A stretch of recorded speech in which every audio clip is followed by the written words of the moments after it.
Hello friends, നമുക്കിന്ന് കുറച്ച് നാടൻ ഏത്തപ്പഴം കിട്ടിയിട്ടുണ്ട്. ഇത് വെച്ചിട്ട് നമുക്കൊരു പഴംപൊരി തയ്യാറാക്കാവേ. പഴംപൊരി തയ്യാറാക്കാനായിട്ട് നമുക്ക് ഈ ഏത്തപ്പഴം തൊലി കളഞ്ഞ് രണ്ടായി ഒന്ന് കട്ട് ചെയ്തെടുക്കാവേ. ഏത്തപ്പഴം രണ്ടായിട്ട് കട്ട് ചെയ്തേ. ഇനി നമുക്കിത് മുക്കി പൊരിക്കാനുള്ള മാവ് തയ്യാറാക്കാം. മൈദ 2 കപ്പേ. ഈ കപ്പിന് 2 കപ്പാണ് ചേർത്തത്. അടുത്തായിട്ട് 1 കപ്പ് അരിപ്പൊടി ചേർക്കുകയാണേ. അരിപ്പൊടി ചേർക്കുന്നത് എന്തിനാണെന്നറിയാവോ? നമ്മുടെ എണ്ണയൊന്നും പിടിക്കാതിരിക്കാനാണ്. എണ്ണ അധികം പിടിക്കത്തില്ല അരിപ്പൊടി ചേർത്താൽ. ഇതിലോട്ട് 1 സ്പൂണ് മഞ്ഞൾപ്പൊടി ചേർക്കാമേ. കളറിനായിട്ട് നമ്മൾ വേറൊന്നും ചേർക്കുന്നില്ല, മഞ്ഞൾപ്പൊടിയാണ് ചേർക്കുന്നത്.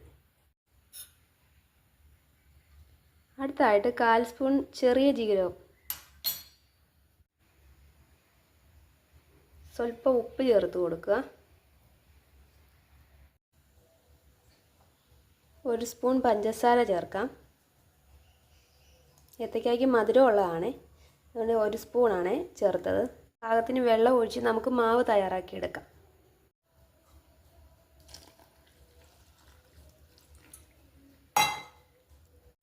ഞാൻ 2 ഗ്ലാസ് വെള്ളമാണ് ഒഴിച്ചു കൊടുത്തത്. ഇനി നമുക്കിതിലോട്ട് നമ്മുടെ ഏത്തയ്ക്ക ഇട്ട് നന്നായി ഇളക്കിയെടുക്കാം. ഏത്തപ്പഴം മാവിനകത്ത് നന്നായി ഇളക്കിയെടുത്തേ. ഇതൊരു 10 മിനിറ്റ് ഇരിക്കട്ടെ. അന്നേരത്തേക്ക് നമുക്കൊരു ചീനിച്ചട്ടി വെച്ച് എണ്ണ ഒഴിക്കാം.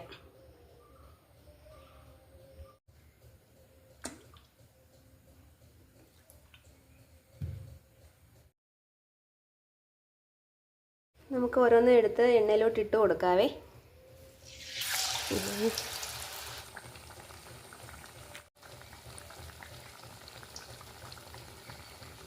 മീഡിയം ഫ്ലെയിമിലാണ് തീ വെക്കേണ്ടേ. 10 മിനിറ്റ് ഇത് ഒരു സൈഡ് ആവട്ടെ.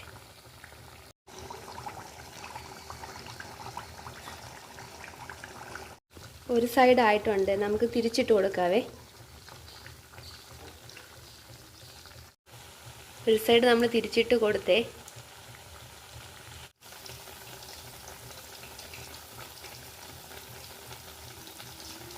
നമ്മുടെ ഏത്തയ്ക്കാപ്പം റെഡി ആയിട്ടുണ്ട് ഫ്രണ്ട്സ്. നമുക്കിത് കോരി എടുക്കാവേ, സെർവ് ചെയ്യാം. നമ്മുടെ ഏത്തയ്ക്കാപ്പം റെഡി ആയേ, നമുക്കിത് സെർവ് ചെയ്യാം.